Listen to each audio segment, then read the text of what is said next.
بسم اللہ الرحمن الرحیم۔ خدا اور بندے کے درمیان معاہدہ۔ مولانا سید سلمان حسینی ندوی صاحب، بانی جامعہ سید احمد شہید ملیح آباد کٹھولی کا فروری 2006 لکھنؤ میں ہوا خطاب اہل بھٹکل کی ویب سائٹ بھٹکلیز.com میں پیش خدمت ہے۔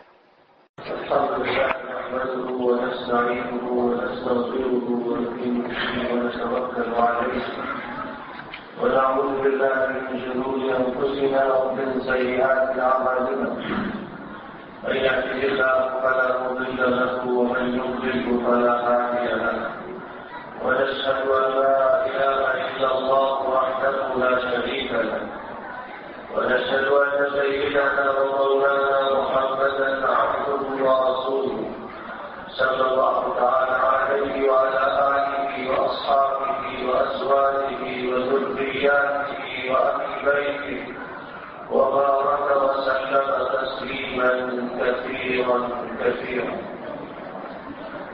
أما بعد، فأعوذ بالله من الشيطان الرجيم.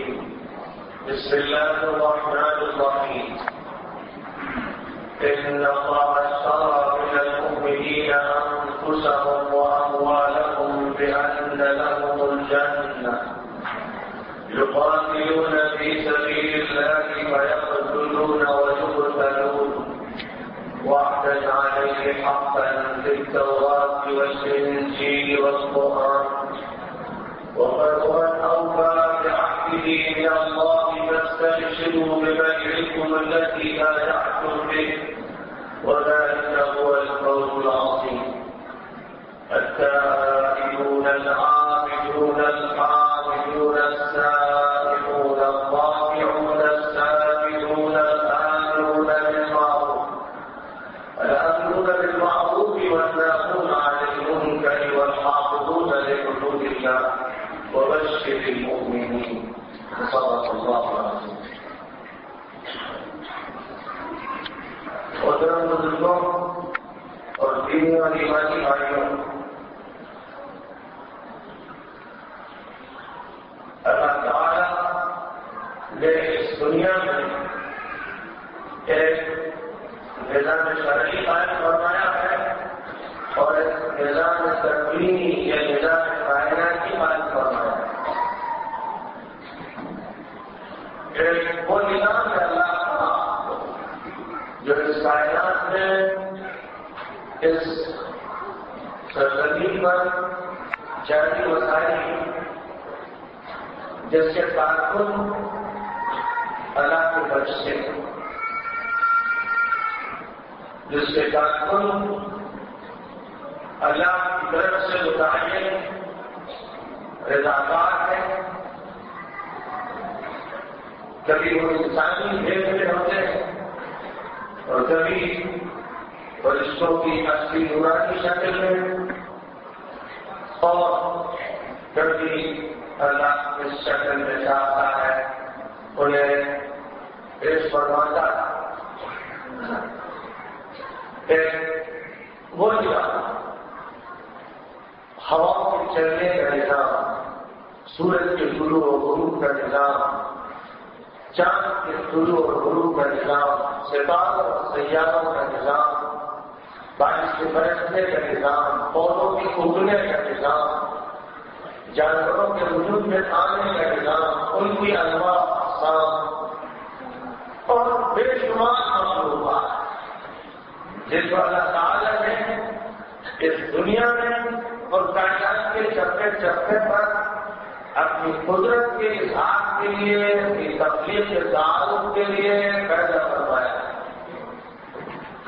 ایک وہ نظام ہے جو ساری وسائل، آگ میں جلانے کی صلاحیت ہے، پانی میں گزارنے کی صلاحیت ہے، زہر میں ہلاکت کی صلاحیت ہے، دریافت میں اس کی ہلاکت کو روکنے کی صلاحیت رکھی گئی ہے، جڑی بوٹیوں میں طرح طرح کے فوائد رکھے گئے ہیں، غذا میں پیٹ بھرنے کی صلاحیت رکھی گئی ہے، پانی میں پیاس کو دور کرنے کی صلاحیت رکھی گئی ہے، سورج کو دہتا ہوا اور یہاں کی تماثت والا سیارہ بنایا گیا ہے، چاند کو اکثر روشنی دی گئی ہے، رات و دن کی گردش کا انتظام ہے، یہ خدا کا کائناتی نظام۔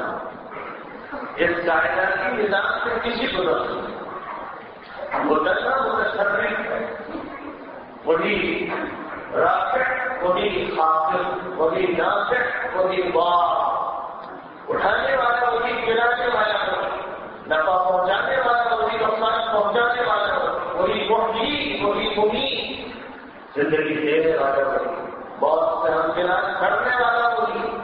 عزت اسی کے ہاتھ میں، ذلت اسی کے ہاتھ میں، فتح اسی کے ہاتھ میں، شکست اسی کے ہاتھ میں، بیماری کی اسی کی طرف سے فیصلے، شفا کا اسی کی طرف سے انتظام۔ اس کے اسماء حسنہ ہے، اس کی صفات علیہ ہے، اور اس کے اسماء حسنہ کے مظاہر ہیں، مظاہر ہیں۔ وہ اپنے ہی مظاہر قدرت کی قسمیں کھاتا ہے۔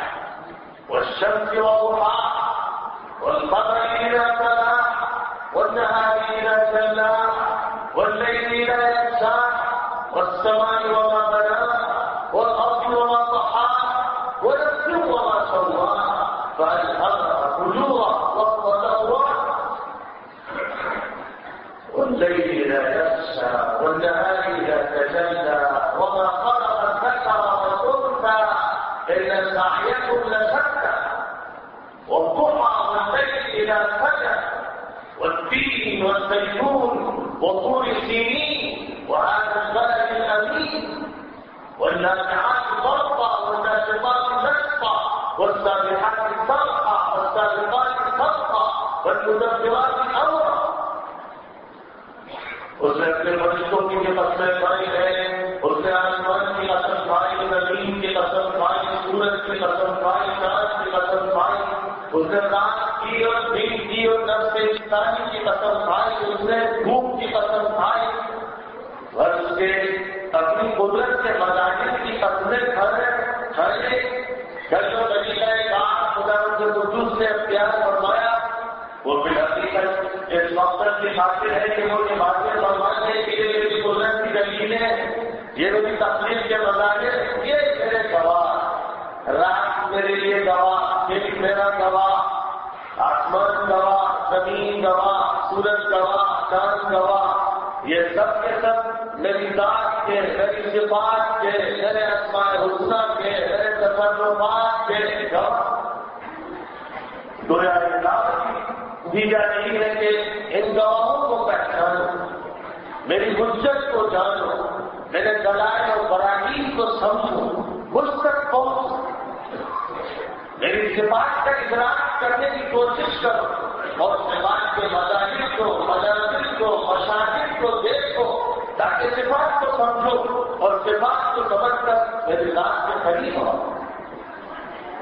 اس سے قریب ہو، سجدہ کرو اس سے قریب ہو، کیونکہ تم جب سجدے میں جاتے ہو تو میری صفت اعلیٰ کا ذکر کرتے ہو، سبحان ربی الاعلیٰ، سبحان ربی الاعلیٰ، تسبیح خدا کی بیان کرتے ہو، اس کی ربوبیت کا تذکرہ کرتے ہو، اس کے علوم شان کا ذکر کرتے ہو، اپنی نام نگر دیتے ہو، ماتا زمین پہ دیکھ دیتے ہو تو قرب کی منزلیں طے کرتے چلے جاتے ہو، نماز کی معراج کی گاڑی تمہیں مل جاتی ہے، اس پر گھومتے چلے جاتے ہو، سدرۃ المنتہا کو پہنچتے ہو، عرش الہی کا پایا پکڑتے ہو، خدا سے ہم کلام ہونے لگتے ہو، یہ تمہاری معراج۔ سورۃ العلق کی آخری آیت میں یہی فرمایا ہے، اور سجدہ کرو میرے قریب ہوگا۔ تو میری فرمایا ہے کہ مولا من خلق الانسان وجعل له ما توسوس به نفسه ونحن اقرب اليه من حبل الوريد۔ ہم نے انسان کو بنایا ہے، اس کو پیدا کیا ہے، ہم جانتے ہیں کہ اس کے اندر کیا خیالات پیدا ہوتے ہیں، کیا وسوسے آتے ہیں، کیا بھید پلٹتے رہتے ہیں، اور ہم تو اس کی شہرت سے زیادہ اس سے قریب ہیں۔ وہ ہمارا کو تم جہاں بھی ہو، اللہ تمہارے ساتھ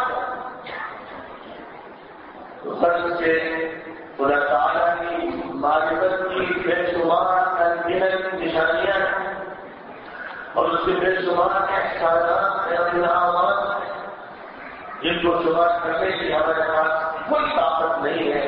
وَإِنْ تَعُدُّوا نِعْمَةَ اللَّهِ لَا تُحْصُوهَا، جب اللہ کے احسانات شمار کرنا چاہو تو شمار نہیں کر سکتے، اور خدا تعالیٰ کی قدرت سے مناظر دیکھتے چلے جاؤ کبھی انتظام نہیں ہو سکتا۔ یہ ہے کائناتی نظام۔ اس کائناتی نظام پر ایمان لانے کا مطالبہ، یہ کائناتی نظام ہمیں سونپا نہیں ہے، امر اور نہی ان سے متعلق نہیں۔ خدا نے ہم سے یہ بھی کہا کہ تم سورج کو اتنے بجے طلوع کرو اور شام کو اتنے بجے غروب کرو، رات و دن کے سسٹم میں تم تبدیلی لاؤ، اس میں اضافہ کرو، ترمیم کرو، کمی کرو، موت و حیات سے تم مالک بن جاؤ۔ اور تم سے بچے بتایا کہ میں ہوں تنہا، کوئی میرے ساتھ اس میں شریک ہے۔ لا الہ الا اللہ سے جو بات شروع فرمائی گئی کہ اللہ کے علاوہ کوئی نہ مالک ہے، نہ معبود ہے، نہ مسجود ہے، نہ متصرف ہے، نہ حاکم ہے، نہ قانون ساز ہے، نہ طاقت والا ہے، نہ اس کائنات میں تصرفات رکھتا ہے۔ الوہیت اسی کی ہے، ربوبیت اسی کی ہے، حاکمیت اسی کی ہے، عاملیت اسی کی ہے۔ یہ ساری قدرتیں ان کے ہاتھ ہیں، اور ساری کی ساری دنیا اور پوری کائنات اس سے اس طرح مبنی قدرت ہے کہ اگلا تصور بھی ان کو اختیاری طور پر نہیں دیا ہے۔ خدا جب چاہے گا ان سے جو کام دینا چاہے گا، کہ کوئی پتا سب سے گرتا ہے تو اس کی قدرت سے گرتا ہے، کوئی بندہ ہوا میں اڑتا ہے تو اس کی قدرت سے اڑتا ہے، جھپکتی ہے تو اس کے حکم سے جھپکتی ہے، اور کھلتی ہے تو اس کے حکم سے کھلتی ہے، پھیپھڑے میں آکسیجن جاتی ہے تو اس کے حکم سے جاتی ہے، اور باہر نکلتی ہے تو اس کے حکم سے نکلتی ہے۔ یہ ہے اس کی ذات، یہ ہے اس کی پہچان، یہ اس کی معرفت کا پہلا سبق۔ یہاں سلسلہ کریں گے ایک دوسرا نظام جو اللہ تعالیٰ نے عطا فرمایا، جس کو نظام شرعی کہا جاتا ہے، یعنی وہ اللہ کا قانونی نظام، اللہ کا وہ قانون ہے جو اس نے اپنے بندوں کو عطا فرمایا، انسان کو اور انسانوں کو اس قانون کے نافذ کرنے کے لیے، اس پر عمل کے لیے پیدا فرمایا۔ ارشاد فرمایا کہ وما خلقت الجن والانس الا ليعبدون، میں نے جنوں کو اور انسانوں کو صرف اس لیے پیدا کیا ہے کہ وہ میرے سامنے فرمان رہیں، میری اطاعت کریں، میری بندگی کریں، میرے غلام رہیں، سر منہ سرتابی نہ کریں۔ میں ان کا معبود ہوں، اور معبود کے معنی یہ ہے کہ خدا تعالیٰ چلے تنہا ان کا مالک بھی ہے، خالق بھی ہے، رسول بھی ہے، اور اسی کو حق ہے ان کی طرف سے تعظیم۔ نظام شرعی کو خدا کے حضور سے عطا فرمایا، اس کا ایک عنوان تو عبادت، اور یہ بتایا گیا کہ میں نے جنوں کی اور انسانوں کی تخلیق کسی کے لیے کی ہے۔ اس کا دوسرا عنوان الاسلام، اور میں نے یہ دین ہے اسلام، دین اللہ کے نزدیک صرف الاسلام ہے، ومن يبتغي غير الاسلام دينا فلن يقبل منه وهو في الاخره من الخاسرين، اور جو اسلام کے علاوہ کسی اور دین کا طلبگار ہوگا تو اس کو اس سے آگے قبول نہیں کیا جائے گا، اور آخرت سے اسے گھاٹا اور توڑا نقصان کرنا پڑے گا۔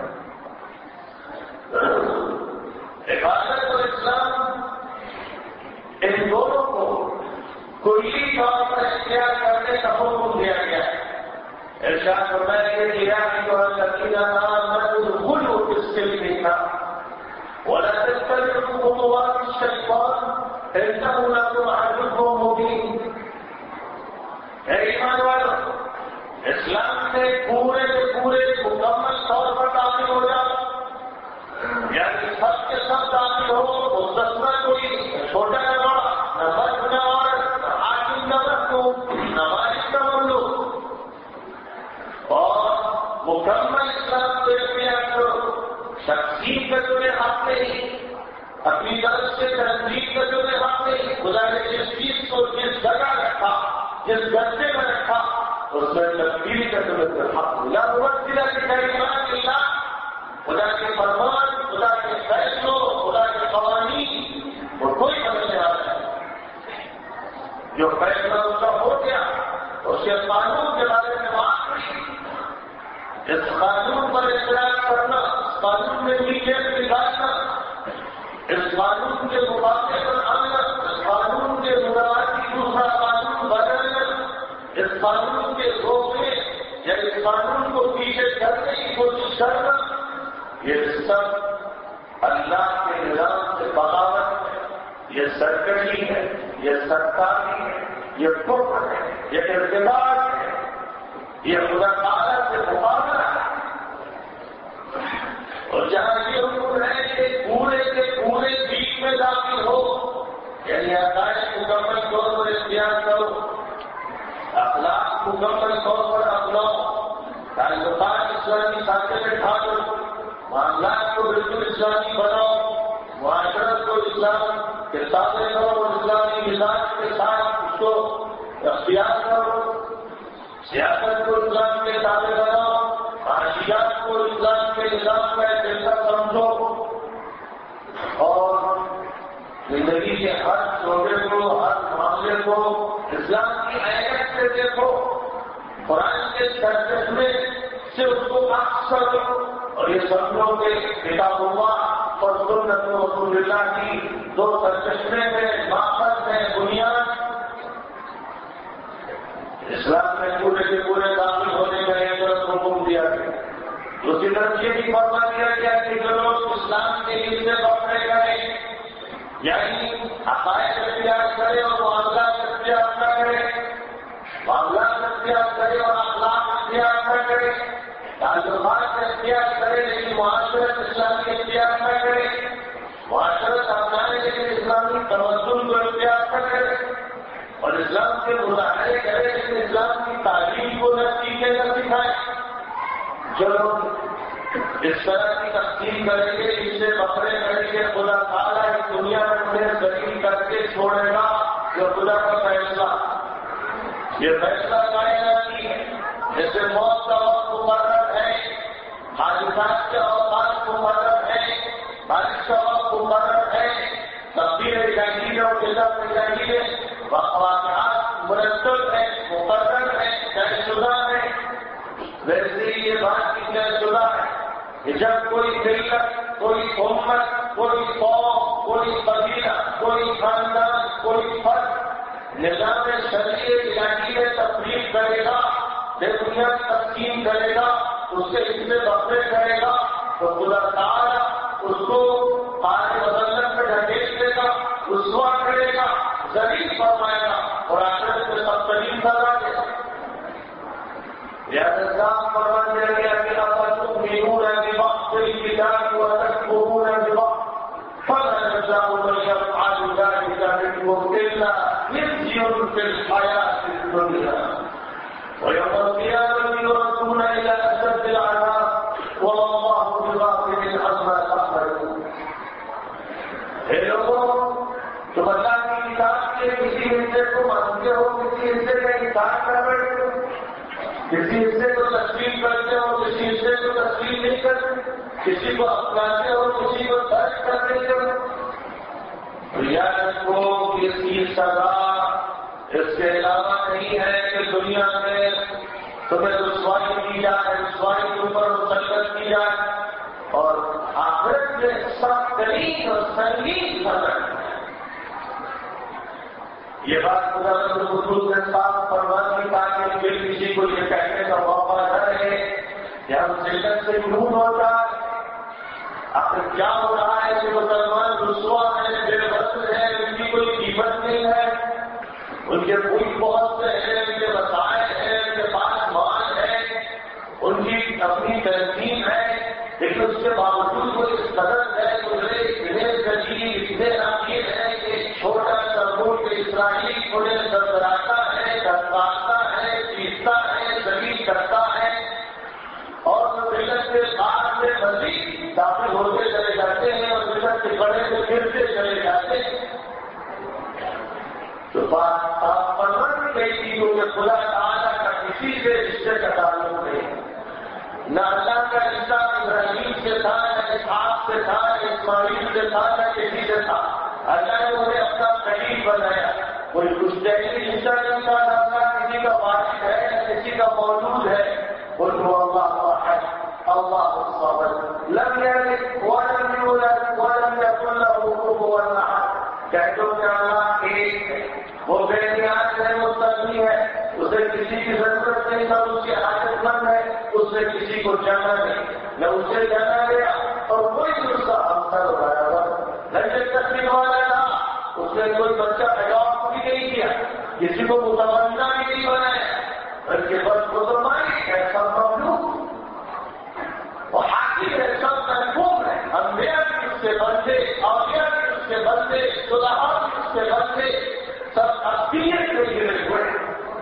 اقلیت سے کوئی باہر نہیں جا سکتا، اور اقلیت سے بنے تابعیت سے، غلامی کے، اطاعت کے، جھکنے کے، خشوع و خضوع کے، آخری درجے کی ذلت کے. العبادۃ الاقصی غایات القبور والتبجل. علماء مفسرین نے لکھا ہے کہ عبادت آخری درجے کی ذلت اور آخری درجے کی حقارت، آخری درجے کی گراوٹ انسان کی اپنی صحیح کہلاتی ہے.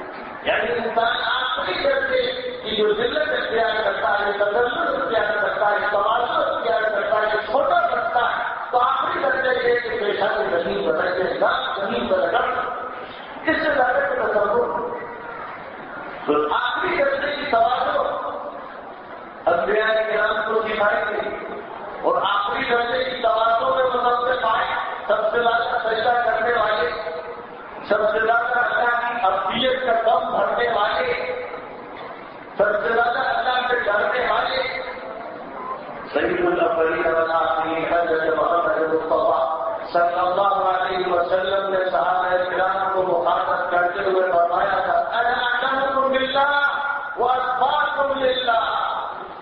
میں تم سب کے مقابلے میں اللہ کی معرفت زیادہ رکھتا ہوں، اور تم سب کے مقابلے میں اللہ سے زیادہ رکھتا ہوں.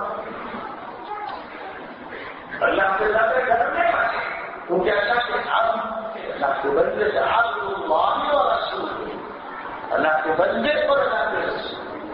پہلے بندے رسول بات سے 40 سال کے بعد اللہ کے رسول بنتے، لیکن جس سے پہلے بندے سے صرف اور پھر بندے اور رسول دونوں رہے. رسالت کے منصب سے، ابدیت کے منصب سے ہٹایا نہیں، بلکہ رسالت کے منصب سے ابدیت کے منصب کی بلندی نہ پا. یہاں تک کہ رسالت کے 10 سال کے بعد جب معراج حاصل ہوئی، سب سے بلند مقام ملا، تو ابدیت کا تاج اور زیادہ ورثہ کر کے بیان کیا گیا. اور اللہ نے فرمایا: سبحان الذی اسری بعبدہ لیلا من المسجد الحرام الى المسجد الاقصى الذی بارکنا حولہ. پاک روزہ جو اپنے عبد کو، اپنے بندے کو، اپنے غلام کو، اپنے مطیع کو، اپنے فرمانبردار کو جو ذات لے گئی مسجد حرام سے مسجد اقصیٰ تک، جس کے ارد گرد کے ماحول کو ہمیں برکت دے. سورہ النجم میں وَأَوْحَىٰ إِلَىٰ عَبْدِهِ مَا أَوْحَىٰ. معراج عطا فرمائی گئی، سدرۃ المنتہا تک پہنچایا گیا، اور اس کے بعد اللہ کے عبد کی طرف جبرائیل امین نے بیان الہی منتقل کیا. اس طرح جبرائیل امین اپنی اصل شکل میں نمودار ہو گئے. فتجلى فكان قاب قوسين او ادنى فاوحى الى عبده ما اوحى. اور نیچے کی طرف آئے، اور نبی اور ان کے درمیان کا فاصلہ صرف 2 کمانوں کا ایک سے کچھ کم رہ گیا. پھر اس کے بعد اللہ کے بیان کو انہوں نے منتقل کیا، جو بھی بیان کیا. سب سے بڑا مقام اللہ تعالیٰ نے اس کے لیے فرمایا تو آپ کی صفت کے ساتھ ذکر فرمایا. میرے بزرگوں، عبدیت کی یہ صفت اور اسلام کا وقت، یہ دونوں اس بات کے متقاضی ہیں کہ مسلمان کلی طور پر اپنے اپنے کو خدا تعالیٰ کے نظام کے حوالے کرے، پھر اپنی مرضی نہ رہ جائے، پھر اپنی خواہش نہ رہ جائے، پھر اپنی تجویز نہ رہ جائے، پھر اپنا فیصلہ نہ رہ جائے، پھر اپنی رائے نہ رہ جائے، ہر چیز خدا نے بنا ہو جائے۔ ہم اپنے وجود کو خدا نے بنا کر دے، اپنے اوقات کو بنا کر دے، اپنی صلاحیتوں کو بنا کر دے۔ جو کچھ بھی ہمیں ملا اللہ سے ملا اور وہ اللہ کے لیے ملا، جو اللہ کے لیے ملا اسے اللہ کے لیے خرچ دینا، یہ وہ معاملہ ہے، یہ وہ معاملہ ہے، یہ وہ لین دین ہے، یہ وہ بڑی فروخت ہے جس کا اللہ تعالیٰ نے سورۃ التوبہ میں ذکر فرمایا، سورۃ البراءہ میں ذکر فرمایا، اسی کو سورۃ البراءہ کہتے ہیں، اسی کو سورۃ التوبہ کہتے ہیں۔ فَإِنَّ اللَّهَ اشْتَرَىٰ مِنَ الْمُؤْمِنِينَ أَنفُسَهُمْ وَأَمْوَالَهُم بِأَنَّ لَهُمُ الْجَنَّةَ، اللہ تعالیٰ نے ایمان والوں سے ان کی جانوں کو اور ان کے مالوں کو خرید لیا ہے جنت کے عوض میں۔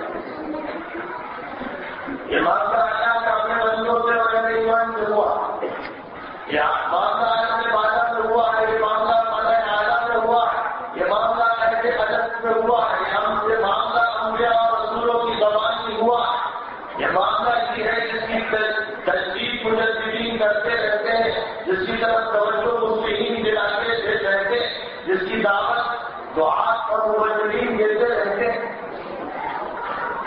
اس دنیا میں جب سے یہ نظام الہی قائم ہے اس وقت میں یہ معاہدہ قائم ہے، اور اس معاہدے میں بات کیوں طے پائی ہے کہ آپ کی جان اور آپ کا مال اللہ کے لیے وقت ہو، آپ کو ضروری طور پر زمین کے پورے احساس کے ساتھ اور بیداری کے ساتھ اور صحیح آواز کے ساتھ، تاکہ یہ کبھی نہ کہا جا سکے کہ فہم میں غلط فہمی میں ہم نے کوئی معاہدہ کر لیا، پورے احساس کے ساتھ، پوری بیداری کے ساتھ، پوری ذمہ داری کے ساتھ اللہ کے ساتھ یہ معاہدہ ہوا ہے، اس کو تازہ کر لیجیے۔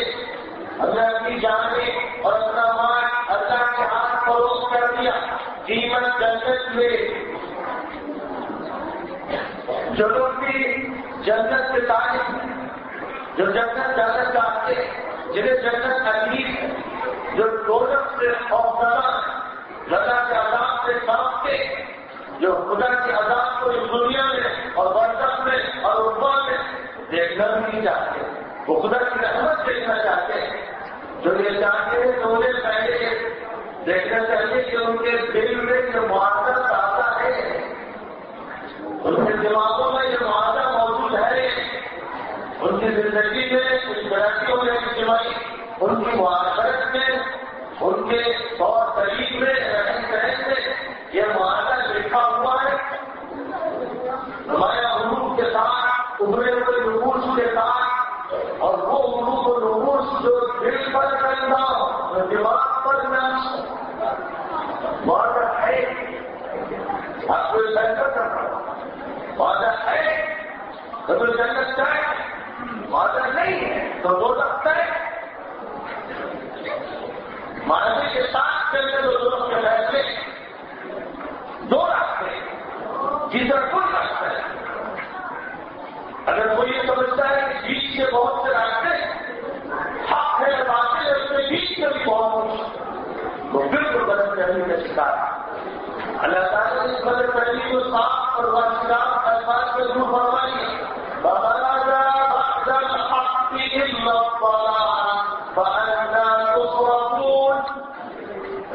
حق کے بعد سوائے برائی کے اور کیا ہے؟ آپ نے کہاں سنائے جا کر کہاں پر سکتے چلے جائے؟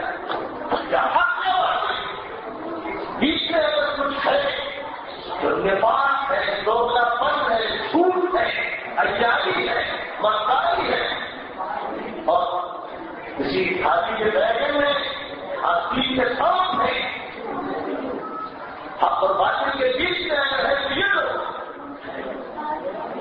ورنہ کھڑا حق ہے یا کھوٹا باطل ہے، ایمان میں یہ کفر ہے، توحید میں یہ شرک ہے، سنت ہے یہ بدعت ہے، روشنی ہے یہ تاریکی ہے، رات ہے یا دن ہے، گرمی ہے یا ٹھنڈک ہے، یہ نہیں کہ یہ بھی ہے، ان دونوں کا اجتماع نہیں ہوتا، یہ دونوں ملتے نہیں ہیں۔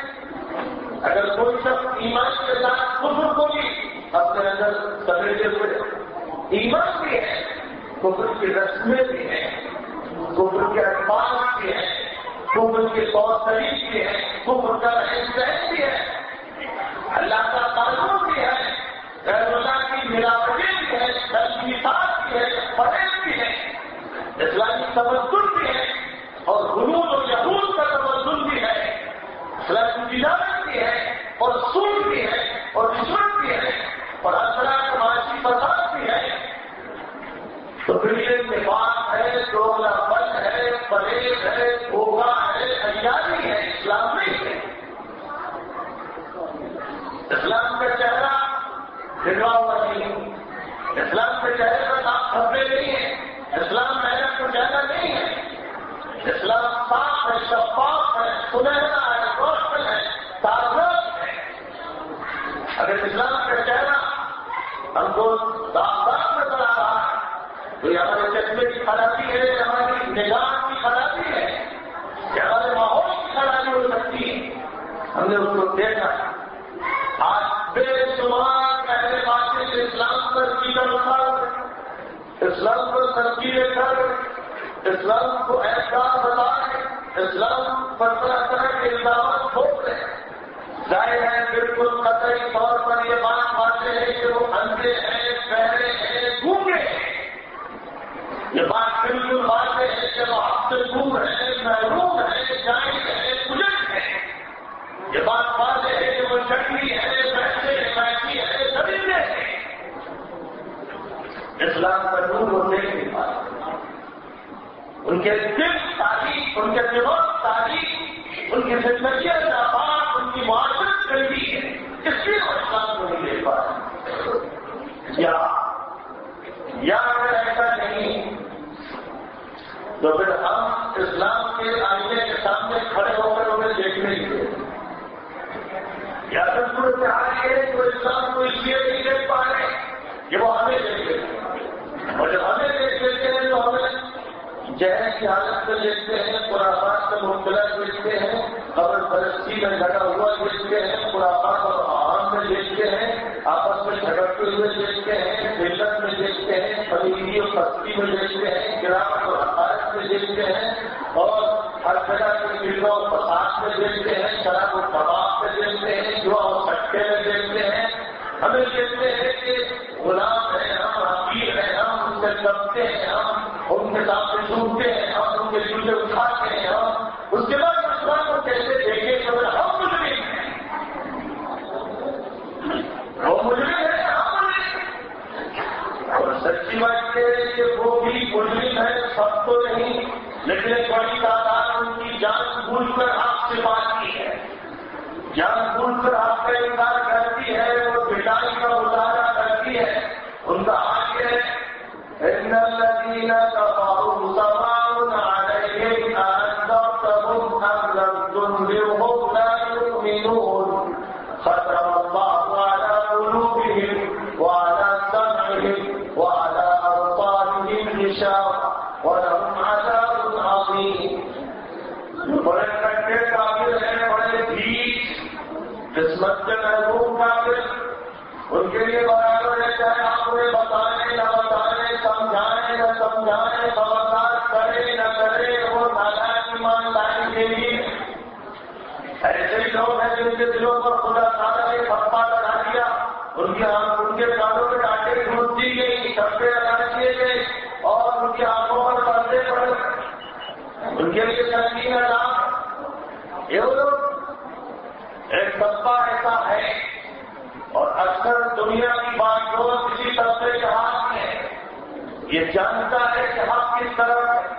اسے معلوم ہے کہ کون لوگ ہیں جو اہل حق ہیں، لیکن اس کے باوجود وہ شیطنت اور ابلیسیت کا ایک درجے شکار ہے اور ان کا نمائندہ بنا ہوا ہے، جو اسے یہ قسم کھائی ہے کہ حق کا سر نیچا کریں گے، حق کا مقابلہ کریں گے، یہ اس کی قسم ہے، اس کے مایوسی کا ایک نتیجہ اور ریاکشن ہے لائی رہتے ابلیس سے اس بات کی توقع رکھنا کہ وہ رہنمائی کا کام کرے گا، آپ کو قبول کر لے گا، اسلام قبول کر لے گا، یہ بالکل خام خیالی ہے، یہ ہونے والی بات نہیں ہے۔ خدا تعالیٰ نے ابلیس جب اس کا نام رکھا تو اس کے معنی ہے وہ جو بہت زیادہ مایوس کرتے ہیں، جو مایوس کرتے ہیں، یعنی خدا نے فیصلہ فرما دیا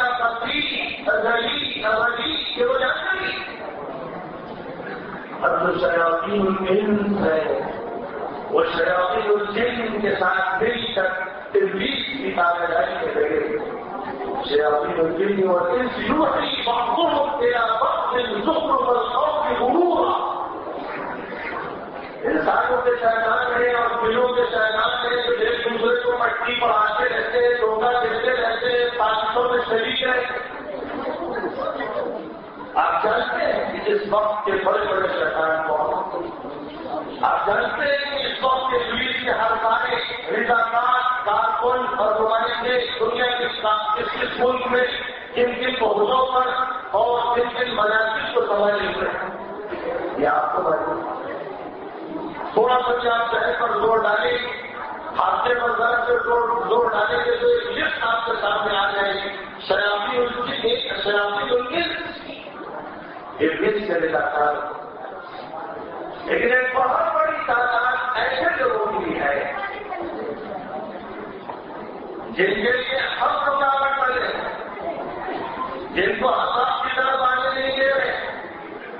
ہم نے آئینے کو ہاتھ میں لے لیا تاکہ کوئی بھی آئینے میں اپنا چہرہ نہ دیکھ سکے، آپ کو نہ پہچان سکے۔ ہم بیچ میں کھڑے ہو گئے اور اس طرح لاکھوں کروڑوں انسانوں کو محروم کرنے کا ہم ذریعہ بنے ہوئے۔ ہم نے بولے شیطان کی ایجنسی انڈائریکٹلی کھول سکتے، اگر کچھ ڈائریکٹلی اس سے ایجنٹ ہے تو ڈائریکٹلی اس سے ایجنٹ بنے ہوئے کیا ہماری بھی عمل سے کوشش کو کسی طرح کی ہے؟ کیا اسلام کے قریب کسی کو نہ رہے؟ کیا بات ہے کہ مسلمان ایک زمانے میں کسی ملک میں داخل ہوئے تو اس ملک کی آبادی کے ان کے قدم ہوئے اور ان کی بڑائی ان کو اپنے سروں پر بٹھایا، ان کی عزت کی اور ان کے مذہب کو قبول کر دیا۔ لاکھوں انسان میں دیکھ دیکھ کر اسلام کی طرف پھرتے چلے کیا؟ چلو عرب سے نکلے مصر گئے، لیبیا گئے، الجزائر گئے، مراکش گئے، افریقہ کے مختلف ملکوں میں گئے، ترکستان گئے، ازبکستان گئے، چائنا گئے، خراسان گئے، ہندوستان آئے، اس سے پہلے سندھ آئے، انڈونیشیا ملیشیا گئے۔ کیا چیز تھی ان کے اندر کے لوگ ان کی طرف پیچھے چلے آئے؟ اور کیا بات ہو گئی ہے ہمارے اندر کے لوگ آگے چلے جائے؟ کوئی دن ایسا نہیں گزرتا کہ اسلام کے نام پر اسلام پسندوں کو نہ مارے جاتا، اسلام کے نام پر اسلام پسندوں کو گرفتار کر دیا جاتا، اسلام پر اعتراضات کی وضاحت میں کی جاتی ہو، کوئی دن ایسا نہیں گزرتا۔ کیا اگر کوئی یہ سمجھتا ہے کہ بات یہ ہو گئی ہے کہ مسلمان ایگریسو ہو گئے، مسلمان حملہ کرنے لگے، تو یہ بالکل جھوٹ۔ اس کے بعد پڑے کوئی مسلمانوں کے زیادہ مظلوم اس دنیا میں کوئی، مسلمانوں کے ملک چھینے، مسلمانوں کی امداد کی، مسلمانوں کے علماء کو تباہ کیا گیا، مسلمانوں کی آوازوں کو دیش کو نابود کیا گیا، مسلمانوں پر ہر طرح کے ظلم روا رکھے گئے اور پوری تاریخ 200-250 سال کی مسلمانوں پر مظالم سے بھری پڑی۔ اور آج کی دنیا میں تو کوئی دن ایسا نہیں گزر رہا ہے کہ پوری دنیا کے انسان پسند لوگ اس بات کی گواہی نہ دے رہے ہوں کہ مسلمان ظلم کا بدترین نشانہ بنے، مسلمانوں پر خطرناک قسم کے مہلک تباکن ہتھیار اور فوج استعمال کیے جا رہے ہیں، مسلمانوں کے محلے جہازوں سے پہنچا کر تباہ کیے جا رہے ہیں، مسلمانوں کی عورتیں، مسلمانوں کے بچے، مسلمانوں کے جوان، مسلمانوں کے بوڑھے، اسپتال کے مریض، نمازی مساجد میں نماز پڑھنے والے بے دردی سے قتل کیے جائے اور ملک میں کیے جا رہے ہیں، کسی ایک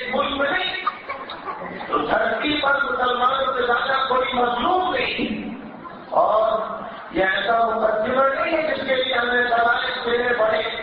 دنیا کے تمام انصاف پسند، یہاں تک کہ یہودی انصاف پسند، عیسائی تو بہت بڑی تعداد میں، ہندوؤں کی بڑی تعداد مسلمانوں کے مقدمے کو خود پیش کر رہی ہے عالمی عدالت میں اور اجتماعی عدالت میں، دنیا کے انسانوں کی عدالت میں ان کے قضیے کو پیش کر کے اس کا ثبوت وہاں پہنچا رہی ہے کہ مسلمان مظلوم ترین ہو.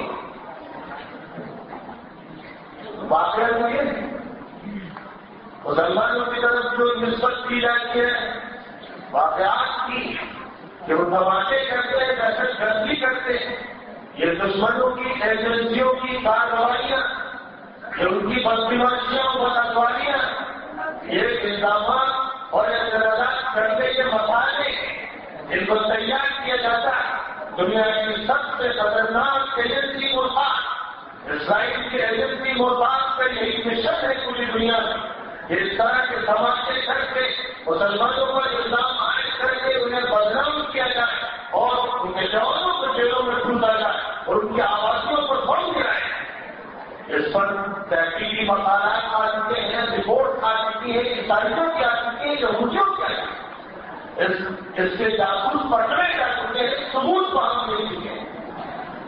لیکن میڈیا ان کے ہاتھ میں ہے، ٹی وی ان کے ہاتھ میں، ریڈیو ان کے ہاتھ میں، اخبارات ان کے ہاتھ میں، جو لکھ دیا جاتا ہے بیچارے یہ غریب مسلمان مظلوم ہونے کے باوجود یہ سمجھنے لگتے ہیں کہ ہم ہی میں سے کچھ کافی لوگ ایسی چیزیں بنا رہے ہیں کہ اس کے ریئیکشن میں مضبوط ہو.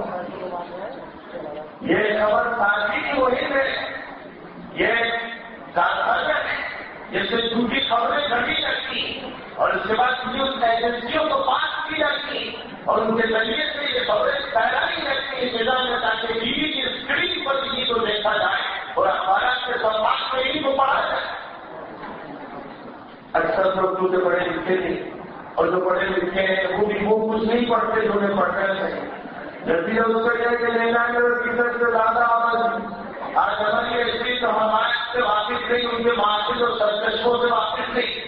جو کچھ صبح خدا دی جاتی ہے اخبارات کے ذریعے سے وہ سمجھتے ہیں کہ سچائیاں ہیں، واقعات ہیں، فیکٹس ہیں، فگرس ہیں، ان پر یقین کر لیتے ہیں، ان پر تذکرے کرنے بیٹھ جاتے ہیں اور دن بھر انہیں کا تذکرہ ہوتا رہتا ہے. کوئی یہ تصویر کر دیا جاتا ہے بغیر کسی دلیل کے محض جھوٹی اخباری خبر کی بنیاد پر کہ کسی مسلمان سے کوئی بات نہیں کیا ہے.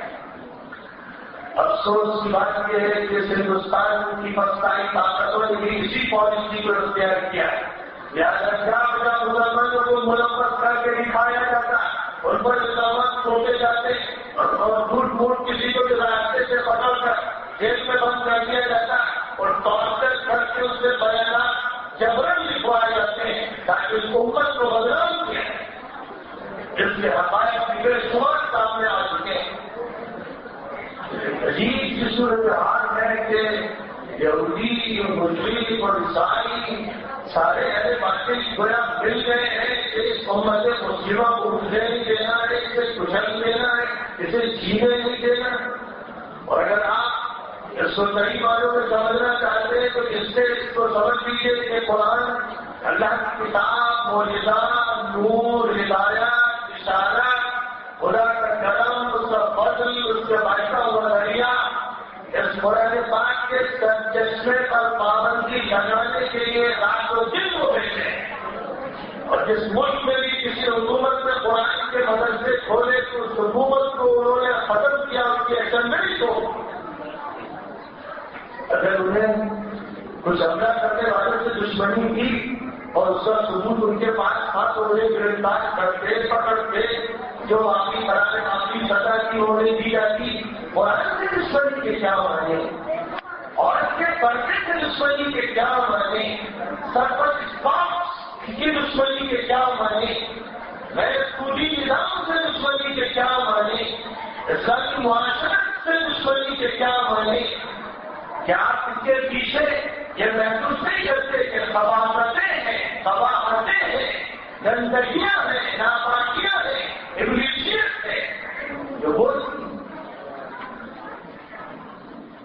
فرانس میں، ہالینڈ میں، کتنے یورپین ممالک میں پر تولے جائے ہیں کہ اسلامی معاشرت کو اس طرح ختم کر دیا جائے کہ کسی لڑکی کے سر پر دوپٹہ نہ رہنے پائے. اس کے سر پر دوپٹہ ہے تو تمہارے سر بدن میں آگ کیوں لگتی ہے, تمہاری شہرت کیوں بھڑکتی ہے. موجودہ دور کا داخلہ تمدن, موجودہ دور کا انگلیسی تمدن 4 برس ہے اور یعنی ایک برس ہے. موجودہ دور کا تمدن ناپاک اور گندا ہے. موجودہ دور کا تمدن نکاح کی جگہ زنا کو جگہ دینا چاہتا ہے, امانت کی جگہ خیانت کو فروغ دینا چاہتا ہے, اور عدل کی جگہ سلجھ کی نوز چلانا چاہتا ہے, اور روشنی کی جگہ شہری پھیلانا چاہتا ہے. موجودہ دور کا تمدن اور اس کے پیچھے جو لوگ ہیں, اس وقت کے تعاون, اس وقت کی چیز, اس وقت کی شیطانیت کے عالم بردار ہے. انہیں جب تک پہچانا نہیں جائے گا اس وقت تک آپ یہ نہیں سمجھ سکیں گے دوست کون ہے, دشمن کون ہے. ان الشیطان لکم عدو فاتخذوه عدوا انما يدعو حزبه ليكونوا من اصحاب السعير. لوگوں کان کھول کر سن لو کہ شیطان تمہارا دشمن ہے, اسے دشمن سمجھو مانو. وہ اپنے ساتھیوں کو بلا رہا ہے جنت کے لیے, فلسطین آگ کے لیے. کیا تم اس کے لیے تیار ہو یا اپنی عورتوں کے سر پر سے دوپٹے کھینچ لو؟ اس کے لیے تیار ہو کہ تم ان کو پینٹ اور شرٹ پہناؤ؟ کیا اس کے لیے تیار ہو کہ انہیں دھندا کر دو گے؟ کیا تمہارے یہاں ماں اور بہن اور بہو اور بیوی اور ہم چلنے والی عورت کے درمیان کوئی تقسیم باقی نہیں رہے گی؟ کیا تمہارے ذہنوں سے ہم اخلاقیات اور عزت نفس اور احترام کے سارے معنی کھلے سے پھینک دیے جائیں گے؟ کیا تمہارے نوجوان سبق آوارہ ہوں گے؟ کیا خرابی کی جائے گی؟ کیا علم کا رواج ہوگا؟ کیا گندی فکریں میں کی جائے گی؟ اور کیا انٹرنیٹ کے ذریعے سے گندے تعلقات قائم کیے جائیں گے؟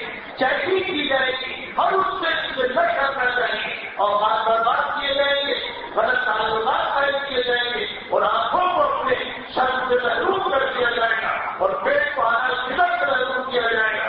کیا مسلمانوں نے یہ فیصلہ کر دیا؟ کیا مسلمانوں نے یہ طے کیا ہے کہ جو سیلاب بڑا آ رہا ہے اس کو موقع دیں گے, کوئی کچھ کام یہ نہیں کریں گے؟ جو صحت کیا جا رہا ہے اسے کھاتے رہیں گے, پیتے رہیں گے. جو گندے مشروبات کیے جا رہے ہیں انہیں اپنے حرم سے اتارتے رہیں گے. جو گندے نظام معاشیات کے ادارے ہیں ان کے ساتھ اپنا تعلق قائم رکھیں گے. ناپاک و گندی سیاست کے وہ ہڑتالیں انتظار بنے رہیں گے. کیا انہیں یہ فیصلہ کیا ہے؟ یاد رکھا جائے کہ اگر یہ فیصلہ کیا ہے تو خدا سے تعلق کو ختم کرو, خدا سے تعلق کو ختم سمجھیے.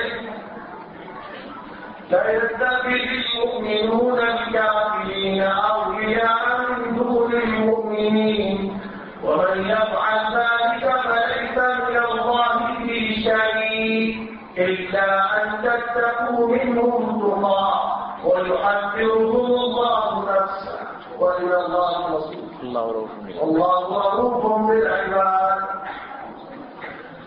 ایمان کو اس کی اجازت نہیں ہے کہ جو لوگ اللہ و رسول و آخرت کے منکر ہیں اور اللہ کے قانون نظام کے منکر ہیں ان سے دوستی رکھا. لا يتخذ المؤمنون الكافرين أولياء من دون المؤمنين. جو لوگ اللہ کے منکر, نبی کے منکر, آخرت کے منکر, قرآن کے منکر, اسلامی قانون کے منکر, حیا کے منکر, شرم کے منکر, پردے کے منکر, اسلامی سزاؤں کے منکر, جو لوگ اس کے منکر ہیں, اہل ایمان کو جائز نہیں ہے کہ ان سے دوستی کرے, ان کا تعلق دل کر رکھے. وَمَن يَفْعَلْ ذَلِكَ فَلَيْسَ مِنَ اللَّهِ فِي شَيْءٍ. جو بھی ایسا کرے گا اس کا اللہ سے کوئی تعلق باقی نہیں رہے. جو بھی ایسا کرے گا اس کا اللہ سے کوئی تعلق باقی نہیں رہے گا. اور جب اللہ سے تعلق باقی نہیں رہے گا مَا لَكَ مِنَ اللَّهِ مِن وَلِيٍّ وَلَا نَصِيرٍ. تو خدا تعالیٰ کی طرف سے نہ کوئی خاندان ملے گا نہ مددگار. قُلْ إِنَّ هُدَى اللَّهِ هُوَ الْهُدَىٰ. جب بھی وہ تم سے کہیں کہ آپ ہمارے نظام کی طرف اور ہمارے سسٹم کی طرف تو تمہیں کہنا ہے کہ ہدایت صرف اللہ کی ہدایت ہے. وَلَئِنِ اتَّبَعْتَ أَهْوَاءَهُم مِّن بَعْدِ مَا جَاءَكَ مِنَ الْعِلْمِ إِنَّكَ إِذًا لَّمِنَ الظَّالِمِينَ. اللہ کی طرف سے علم حقیقی آ جانے کے بعد اگر تو ان کے نظریات اور فلسفوں کے چکر میں پڑے تو خدا تعالیٰ کی طرف سے مدد ہٹا لی جائے گی، نصرت ہٹا لی جائے گی. اور جب خدا تعالیٰ کی طرف سے نصرت و مدد ہٹا لی جائے گی تو کوئی طاقت کم نہیں. پھر تمہارے ملک کے بڑے بڑے حاکم علماء کی طرح آج کے کافروں کے سوجے اٹھائیں گے، پھر ان کی خیرت ختم ہو جائے گی، پھر ان کی تجلت ختم ہو جائے گی، پھر عوام نہیں، رعایت نہیں، تمہارے حاکم غلاموں سے بدل. کیونکہ اللہ اور مشہور اللہ ایک سیکنڈ کے لیے اس کو برداشت نہیں کر سکتا کہ اس کے ساتھ کسی کو شریک کیا. ان اللہ لا یغفر ان یشرک به ویغفر ما دون ذلک لمن یشاء. اللہ اس کو معاف نہیں کرتا کہ اس کے ساتھ ساجھیداری کی ہے، اس کے ساتھ شرکت کی ہے. اس کے علاوہ بڑے سے بڑے گناہوں کو معاف کر دیتا ہے لیکن اسے معاف نہیں کرتا. اور عام طور پر یہ سمجھا جاتا ہے کہ اس کا مطلب یہ ہے کہ آپ اس کے سامنے جھٹائیں، قبر پرستی کریں، بس یہ شرک ہے. اس سے بڑا شرک آج کا وہ تاغوتی نظام ہے جس نے اللہ کی شریعت کا سرکش و باقی بنایا ہے. شرک تو شرک ہے ہر حالت میں، لیکن جب تک قبر کو سجدہ کر رہا ہے تو مسجد میں بھی جا کر سجدہ کر رہا ہے، حضور پاک علیہ السلام کا نام محبت سے لے رہا ہے، صحابہ کرام کے تقدس کا تذکرہ بھی کر رہا ہے، وہ بھی ہو رہا ہے جو اس نے ایک باطل کو حق کے ساتھ ملا دیا. لیکن آج کے تاغوتی نظام کے ساتھ جو لوگ ہیں جو اسی پیروی کر رہے ہیں، موجودہ نظام کے جو بنے ہوئے وہ اللہ کے باقی، نبی کے باقی، قرآن کے باقی، صحابہ کے باقی، اولیاء کے باقی، کفر کے کنڈے، شرک کے ہرزانے ہیں. وہ زمین پر لعنت ہے، آسمان والوں میں نور سے چلتے ہیں. ان کا وجود ایک بلاغت ہے جو اس دنیا میں فضا کو ٹھنڈا کرنے کا ذریعہ بنا ہوا.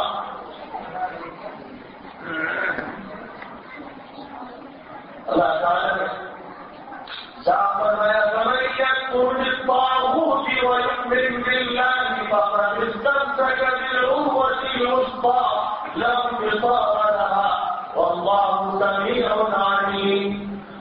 جو شخص طاغوت کا انکار کرے گا، طاغوت کہتے ہیں سرکشی پیدا کرنے والے کو، سرکش کو، باقی کو.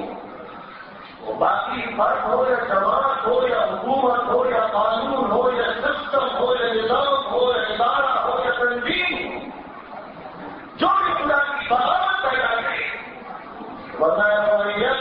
طاغوت جو انکار کرے گا طاغوت کا، وَيُؤْمِن بِاللَّهِ اور اللہ پر یقین رکھے گا، اسے مانے گا، فَقَدِ اسْتَمْسَكَ بِالْعُرْوَةِ الْوُثْقَىٰ وہ مضبوط کڑے کو پکڑ لے گا، لَا انفِصَامَ لَهَا جو ٹوٹنے والا ہے، الگ ہو رہا ہے.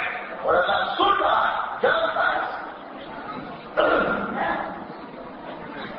تو خدا کے حضور سے نظام میں شرکت کا کوئی سوال زیادہ ہے. آپ کو خوب جان لینا چاہیے کہ اللہ سے ایک معاہدہ إِنَّ اللَّهَ اشْتَرَىٰ مِنَ الْمُؤْمِنِينَ أَنفُسَهُمْ وَأَمْوَالَهُمْ بِأَنَّ لَهُمُ الْجَنَّةَ. اللہ تعالیٰ نے ایمان والوں سے ان کی جانوں اور مالوں کو جنت کے عوض میں خرید لیا. اب ہم اپنی جان یا اپنے مال کو کسی چیز کے عوض میں نہیں لے دیں گے. امن ملے گا، جان دے دو، مال دے دو. عزت ملے گی، مال دے دو. سیاست ملے گی، مال دے دو، وقت دے دو. تم کو ہم تمہاری تشہیر کریں گے، مال دے دو. اگر کوئی بھی اور مقصود ہوگا، کسی اور چیز کو ہم خریدیں گے اللہ کی رضا کے علاوہ، جنت کے علاوہ، تو یہ سودا غیر ایمانی ہوگا، غیر اسلامی ہوگا، کافرانہ. ایک سودا ہے بس، اور ہر چیز کو ٹھکرا دیا. تم جو چیز کے لے کر آؤ مان لے کر آؤ گے، عزت لے کر آؤ گے، سیاست لے کر آؤ گے، بلکہ چاند اور سورج کو اوپر سے لا کر نبی کے ہاتھ میں رکھو گے تو ہر چیز ٹھکرا دی ہے۔ جس وقت رسول اکرم صلی اللہ علیہ وسلم سے مکہ مکرمہ میں اس وقت کے مشرکین کفار نے کہا تھا کہ محمد عزت چاہتے ہو، قیادت چاہتے ہو، اچھی شادی کسی عورت سے چاہتے ہو اور علاج معالجہ چاہتے ہو، تم جو چاہتے ہو بتاؤ، ہم تمہیں دینے کو تیار ہیں، لیکن تم اپنا یہ سلسلہ چھوڑ دو کہ بس اللہ ایک ہے، اللہ ایک، جو اللہ ہی کے گن گاتے رہتے ہمارے بزرگوں کا تذکرہ ہی نہیں کرتے، ان سے اپنے تعلق کا اظہار ہی نہیں کرتے، بلکہ ان کی مذمت کرتے ہو انہیں چھوڑو، تو ہم تمہیں سب کچھ دینے کو تیار ہیں۔ حضور صلی اللہ علیہ وسلم کیونکہ ہمیں یذکر بالطاغوت ویؤمن باللہ فقد استمسک بالعروۃ الوثقی، کہ اصل نمائندہ تھے، وہی اسوہ تھے، وہی مقتدیٰ تھے، وہی پیشوا تھے، انہیں کو ترجمانی کرنی تھی، امت کے سامنے نمونہ پیش کرنا تھا۔ آپ نے فرمایا خدا کی قسم اگر تم سورج کو لا کر میرے دائیں ہاتھ میں رکھ دو اور چاند کو لا کر میرے بائیں ہاتھ میں رکھ دو تو میں توحید کی دعوت نہیں چھوڑوں گا یہاں تک کہ سر سے جڑا ہوگا۔ یہ کہنا من المؤمنین انفسهم واموالهم بأن لهم الجنة۔ اب یہ مطالبہ ان لوگوں سے تو یہ معاملہ کر چکے کہ تم ہماری مانو تو ہم تمہیں مانیں گے، تم ہماری شرطیں مانو تو ہم تمہیں دولت دیں گے، اور نہیں مانو گے تو تم سے دولت چھین لیں گے۔ یہ کہنے والے بات کے قانون آج کہا جا رہا ہے فلسطین میں مسلمانوں سے کہ تم تسلیم کرو اسرائیلی کو اور وہ بم برسائے تو تم پھول برساؤ اور تم غلام بن کے ان کے تابع رہو اور ان کی حکومت کے درجے میں رہو۔ اگر تم اس کے لیے تیار ہو تو دولت تمہارے لیے حاصل، اور اگر اس کے لیے تیار نہیں ساری امداد بند، سارے تعلقات بند اور تمہاری حکومت ہم قائم نہیں ہونے دیں گے۔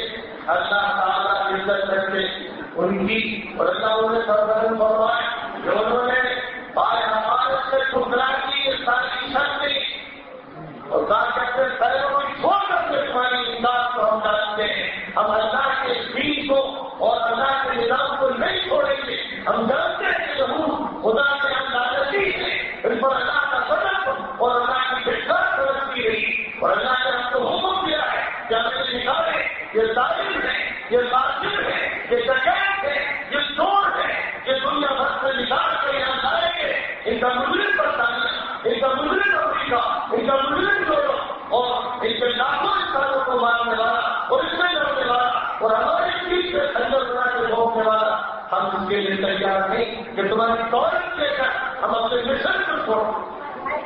اللہ ان کو عزت عطا فرمائے، اللہ تمام مسلمانوں کے جذبات کے ساتھ فرمائے، اللہ پوری ملت کو پوری امت کو کفر طاغوت پر اکٹھا فرمائے، اللہ مسلمانوں کو یہ سمجھا دے کہ تم نے سودا اللہ سے کیا ہے، غیر اللہ سے نہیں کیا، تمہاری جانوں پر کوئی بڑائی نہیں، مالوں پر کوئی بڑائی نہیں سوائے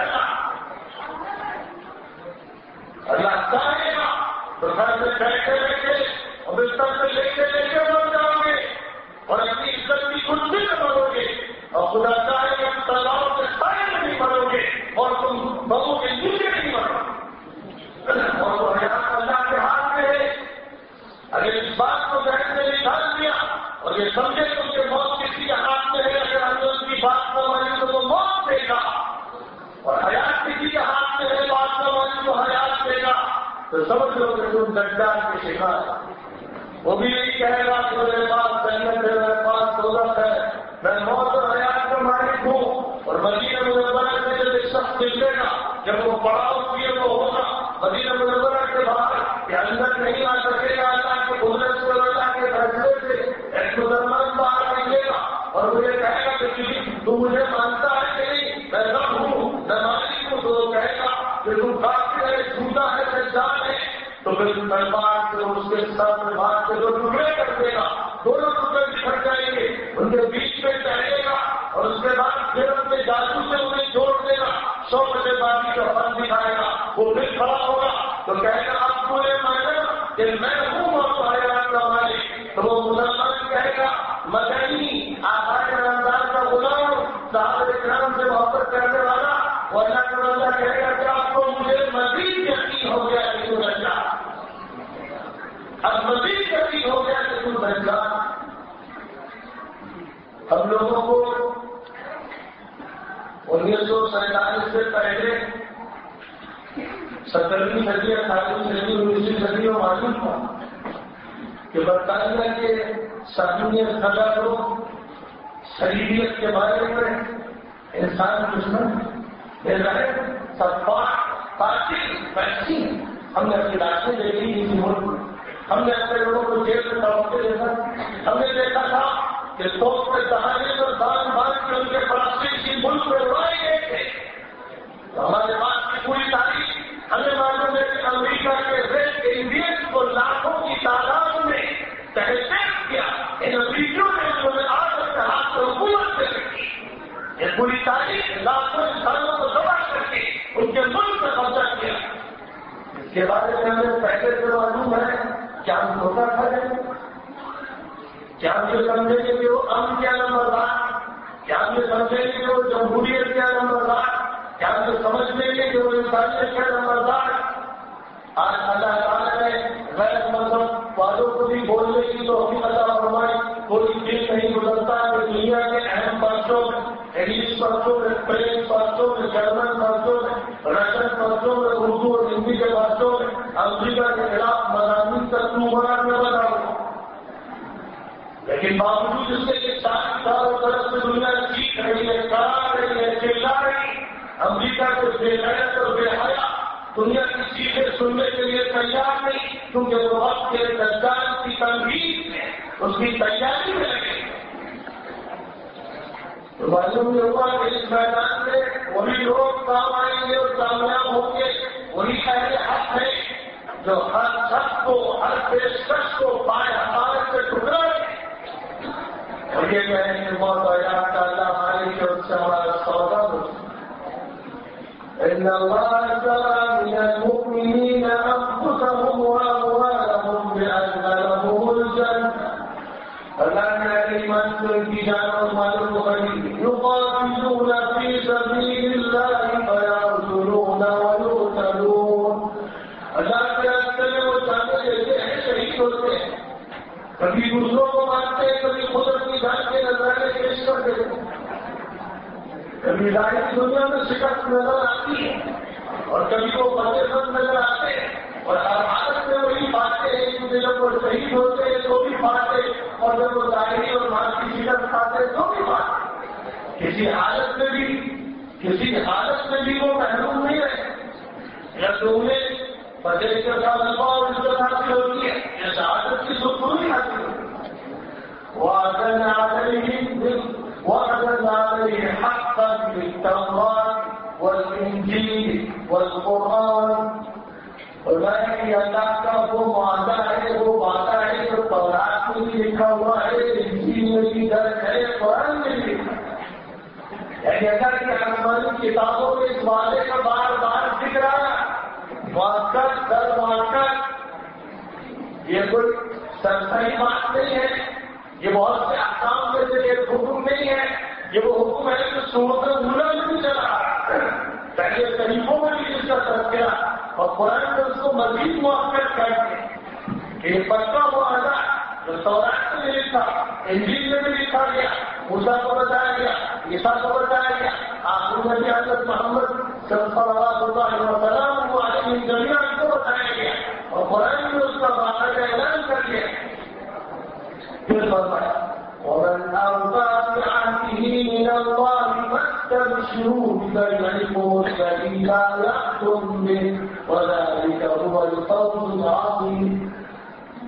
جو شخص اپنے اس وعدے کو، اپنے معاہدے کو اللہ کے ساتھ پورا کرے گا، اس کو چاہیے کہ وہ خوشی، اس کو بشارت دینا چاہیے کہ تم نے جو اللہ سے معاملہ کیا اس کی تمہیں خوشخبری دی جاتی ہے کہ اللہ کا وعدہ پورا ہوگا، اور جنت تمہارے لیے پڑتی ہے، تم طے سنا۔ تھوڑی دیر کے لیے اپنے دل کو دیکھیے اور اپنے دماغ کا جائزہ لیجیے اور یہ دیکھیے کہ یہ معاہدہ اس میں موجود ہے کہ اگر آپ دیکھ رہے ہیں کہ یہ معاہدہ موجود ہے اور اگر اس میں کچھ کمی تھی تو ابھی معاہدہ کر لی تھی کہ اللہ اس سے معاہدہ کرتے ہیں کہ مال تیرا جان تیری اور تیری خاطر جان بھی قربان کریں گے اور مال بھی دیں گے اور اپنے کو تیری خاطر خرچ دیں گے. آپ یہ بات اپنے دل میں ایک سیکنڈ کے لیے طے کیجیے اور مستقبل کا فیصلہ کیجیے. یقینی طور پر تحقیقی طور پر قسم کھا کر کہتا ہوں کہ آپ سب کے لیے تو صاحب کرام مبشر میں جنت جن کو حضور صلی اللہ علیہ وسلم نے جنت کی خوشخبری عطا فرمائی وہ تو سوال نور سے معلوم ہو گئے کہ جنتی. لیکن قرآن کی زبان میں قیامت تک کے لیے جنتیوں کے اوصاف بیان فرمان کے کہ جب بھی وہ اوصاف پائے جائیں گے جب بھی وہ شرائط پائی جائیں گی تو فرق جنتی ہو جائے. جب آپ یہ طے کریں گے کہ انشاءاللہ یہ معاہدہ ہے اللہ کے ساتھ تو آپ جنتی سب سے بات سنیے. التائبون العابدون الحامدون السائحون الراكعون الساجدون الآمرون بالمعروف والناهون عن المنكر والحافظون لحدود الله وبشر المؤمنين. 9 صفات پہل کی. اللہ کی طرف رجوع کرنے والے بس اللہ کی بندگی اور عبادت کرنے والے اور اللہ کی حمد و ثنا کرنے والے اور اللہ کے لیے سفر کرنے والے اور اللہ کے لیے روزہ رکھنے والے اللہ کے لیے رکوع کرنے والے اللہ کے لیے سجدہ کرنے والے حق کی تلقین کرنے والے بھلائی کا حکم دینے والے برائیوں سے روکنے والے اور اللہ کی حدود کی حفاظت کرنے والے یعنی شریعت کی مکمل پابندی کرنے والے. بس ایسے ایمان کو خوشخبری دے دو. آخر میں بتا ایسے ایمان کو خوشخبری دے دو. حکم ہے مجھے حکم تھا نبی کو حکم تھا ابوبکر صدیق کو حکم تھا عمر فاروق کو حکم تھا عثمان بن عفان کو حکم تھا علی بن ابی طالب کو حکم تھا حسن علی کو حکم ہے علی کو حکم ہے اللہ کے نبی کو.